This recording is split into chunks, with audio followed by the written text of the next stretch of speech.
Bismillah, Assalamualaikum warahmatullahi wabarakatuh. Innal hamdalillah nahmaduhu wa nasta'inuhu wa nastaghfiruh wa na'udzu billahi min syururi anfusina wa min sayyiati a'malina. Man yahdihillahu fala mudhillalah wa man yudlil fala hadiyalah. Asyhadu an la ilaha illallah wahdahu la syarikalah wa asyhadu anna Muhammadan abduhu wa rasuluh, amma ba'd. Sobat Dumai yang semoga dirahmati Allah Subhanahu wa taala. Kaifa halukum? Bagaimana kabar puasa Anda di kesempatan kali ini? Semoga masih senantiasa semangat. Semoga puasa tidak menjadi kambing hitam ataupun tidak dijadikan kambing hitam untuk semangat Anda.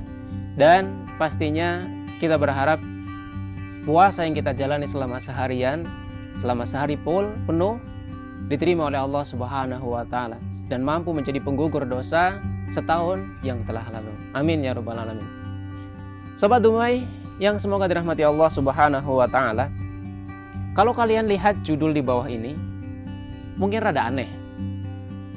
Kok bisa ada orang yang ahli ibadah, ada orang yang ahli ibadah tapi jadi ahli neraka? Kira-kira kenapa? Ada orang yang disebut sebagai seorang ahli ibadah tetapi ternyata menjadi seorang penghuni neraka. Tentu satu kalimat yang sangat bertentangan, di mana mungkin sering kita dengar amal ibadah bisa menjadi penentu kita untuk masuk ke dalam surga. Tapi ternyata amal ibadah yang kita kerjakan juga bisa menjadi buah simalakama untuk kita, bisa menjadi bumerang untuk kita.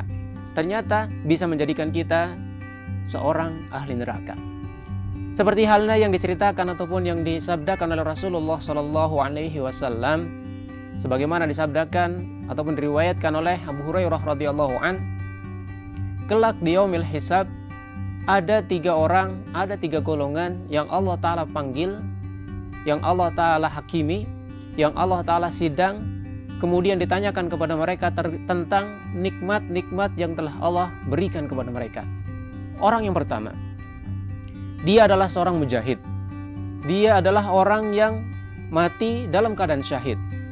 Ketika ditanya oleh Allah Subhanahu wa taala, untuk apa nikmat-nikmat yang telah aku berikan ini?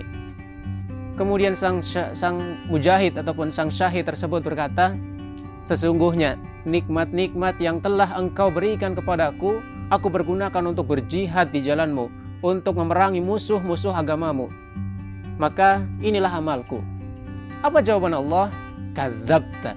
Engkau dusta, engkau bohong. Sesungguhnya engkau berjihad hanya untuk ataupun hanya agar disebut sebagai seorang pahlawan.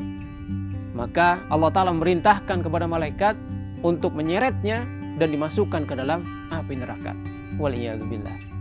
Orang yang kedua adalah seorang ahlul Quran. Orang yang gemar mempelajari Al-Quran. Orang yang gemar mentadaburi Al-Quran. Ketika ditanyakan kepada dia oleh Allah Subhanahu wa taala, untuk apa engkau pergunakan nikmat-nikmatku ini?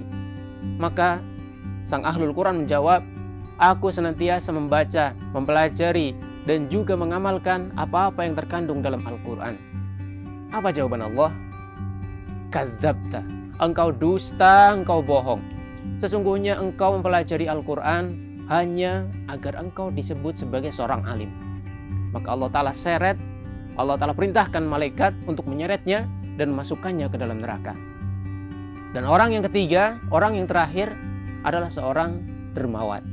Kita tahu, seorang dermawan adalah orang yang senantiasa mendermakan hartanya, orang yang senantiasa memberikan hartanya kepada orang lain.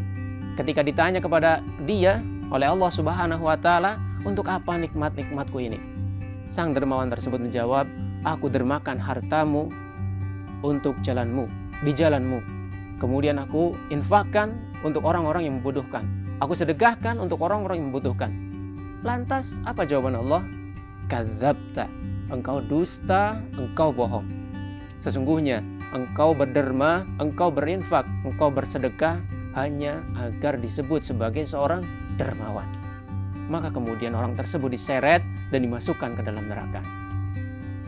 Sahabat Dumai yang semoga dirahmati Allah, kalau kita simak hadis ini, tentu ada rasa was-was dalam diri kita. Jangan-jangan amal ibadah yang selama ini kita kerjakan ternyata bukan untuk Allah Subhanahu wa taala. Bukan diniatkan karena Allah Subhanahu wa taala. Ingat sabda Rasulullah sallallahu alaihi wasallam, "Innamal a'malu binniyat." Sesungguhnya amal itu, amal perbuatan itu tergantung pada niatnya. Maka mari kita senantiasa perbaiki niat-niat kita, terutama di bulan Ramadan ini.